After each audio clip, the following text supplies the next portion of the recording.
If you've ever wanted to remove background noise, dialogue, or music from a video, maybe for a voiceover, adding captions, or just getting a clean feel, knowing how to mute your video in CapCut is an essential skill. By the end of this tutorial, you'll know exactly how to silence any clip with just a few clicks, and you'll understand how to tell if your video's audio is truly muted, plus how to easily bring the sound back if you need to.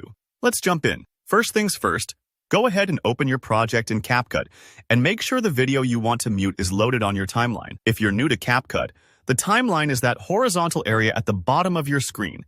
Think of it like a visual strip where you can see your video clips laid out, sort of like film reels in old editing rooms. Double check you've selected the right project if you have multiple ones in CapCut. Nothing worse than muting the wrong clip and wondering where your sound went. Once your video is open, direct your attention to the left side of the video timeline. You'll notice a row of icons. They each represent different controls you can use right on the clip, kind of like instant shortcuts. You're looking for the volume icon. It usually looks like a little speaker. Sometimes it can be easy to miss because it blends in with the rest, so take a careful look. Now, click on the volume icon. When you do this, it should turn cyan, a bright kind of blue-green color. That's CapCut's way of letting you know the audio is successfully muted. I like to think of it as a little mute shield.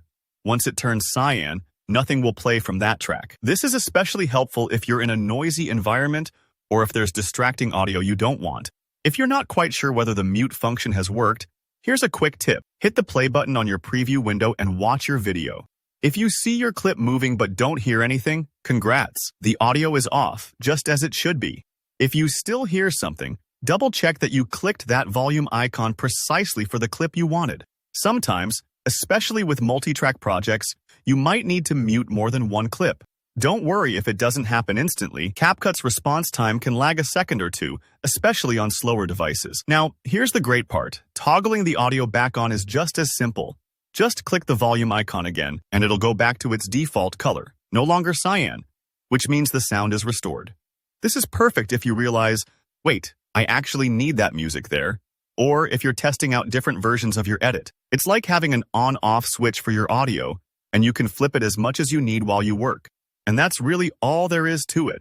Muting is a simple but powerful tool in CapCut, and once you know this trick, you'll have a lot more flexibility to create the style and sound you want in your edits. If you found this video helpful, be sure to hit that like button.